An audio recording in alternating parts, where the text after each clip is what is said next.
oddly enough, if I'm being honest with myself, finishing a record is the most disappointing part of making the record. Okay. Because there's no more potential. You have a new album that you're working on, is that right? We've heard. And how is that going? Do you find that, are you touring anymore? Well, so sort of relevant to what we've been talking about Yes. is this question of like, why do we do the things that we do? Yeah. Which should be the most broad, basic question we ask ourselves on a daily basis. Like, am I doing things that are an extension of my values? Am I doing things that work, that create benefit for me and for Yes. other people? As opposed to, I think most of our choices, we do things either because we've already been doing them. We're like, well, in philosophy, it's called the is-ought fallacy, saying like, because something is, it ought to be. Yes. Which is fallacious, but we still do that. You know, like we'll stay in a relationship because we're already in the relationship. Right. You know, music businesses in 2015, musicians make money from touring and they make no money from actually like making music. Right. But all I care about is making music. So I'm finishing my next album and I don't care if anyone buys it because I just love making them.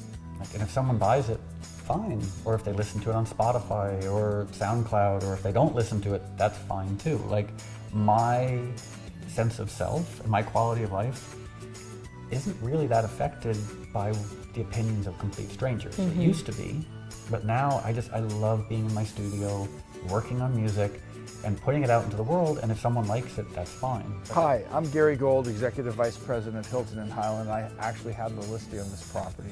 And this is Noah Walker, who designed and built it. There's one question I have for you that a lot of people ask. This is actually the second home you've ever designed and built. Correct.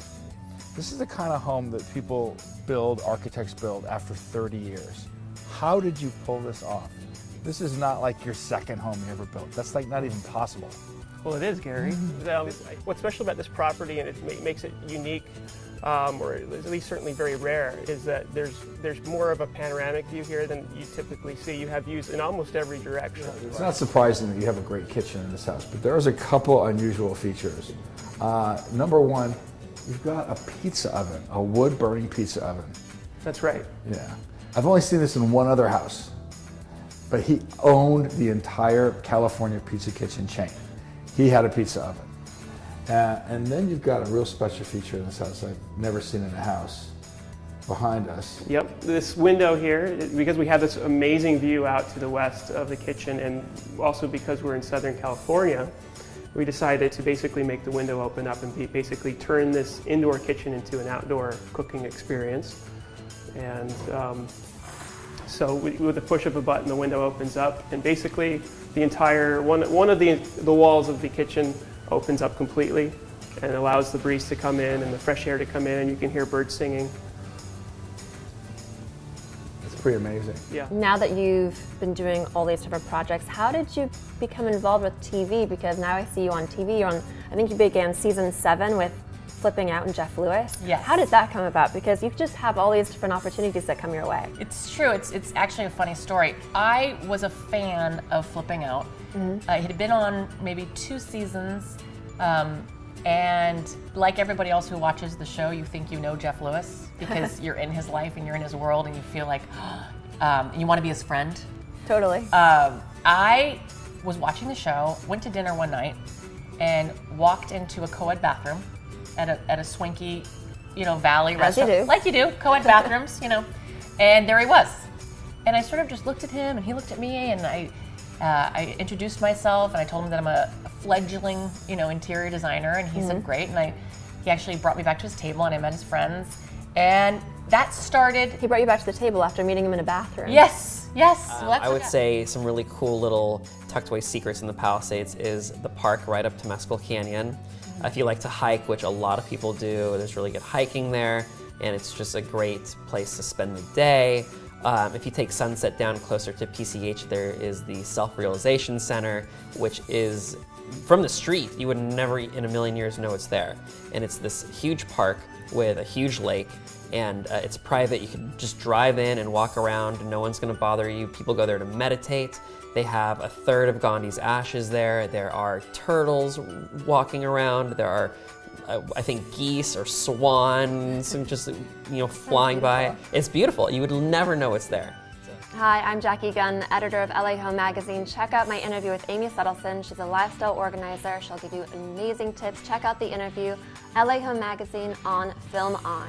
I always joke with clients after I have our initial calls and they send me pictures and we dialogue again and we determine, who's doing the shopping. Are you going to pick up the items I'm recommending, or are they paying me to do it? And I always call them the night before or a few days before, and I warn them that I just want to remind you I'm not showing up in dressy attire. I will be in workout clothes and in tennis shoes. I hope you will do the same. Have plenty of snacks, have lots of water, because we are working and we are moving. And I joke with people that they will get their money's worth because I work like a racehorse. Hi, I'm Jackie Gunn, editor of LA Home Magazine. Check out my chat with Adam DeBoer, an artist who we feature in our upcoming issue of LA Home Magazine, coming spring 2015. So the work right now comes from the summer spent in Yogyakarta, and it takes kind of Western painting and a Western painting understanding, but using kind of batik techniques, and then superimposing hard edge abstraction that relates to LA.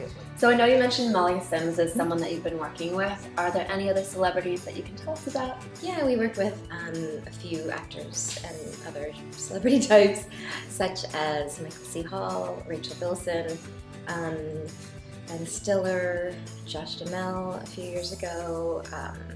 We're working with Harry Styles right now. Very exciting.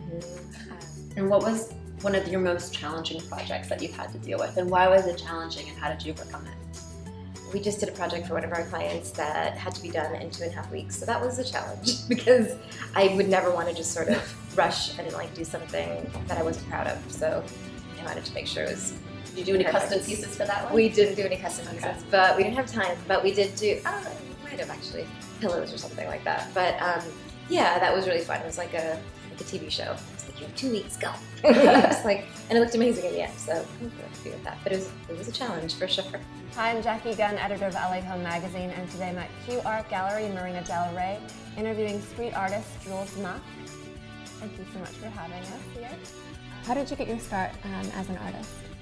Well, I didn't actually start as an artist. I started kind of as what we call the tag banger, where I was running around writing my name on stuff. And I never thought it would develop into art, because the first stages of that included kind of trashing murals and just writing on everything. And this is doing street art. I guess it's called street art now. At that time it was known as graffiti, and before I even knew the word graffiti, I was just writing curses on things. This is why it's beneficial. Right now, this home we're in right now, what I have done to launch this was not even remotely available 5 years ago, 10 years ago. Before, all we could do was advertise. Now we can actually have, this content that gets out, this is going to go on the internet. And literally hundreds of people could put it on their Facebook page, they could tweet it. I got a call today from a guy from England. He wants to buy a home here in the US. He saw a video I did on frequently asked questions of foreign buyers. And he called me. And this is the second actual call I've gotten from that video where I've actually sold people houses. So that was never available before. Well, you have a reputation of answering emails from foreign buyers at 11 o'clock at night, I've heard. I do. Yeah. That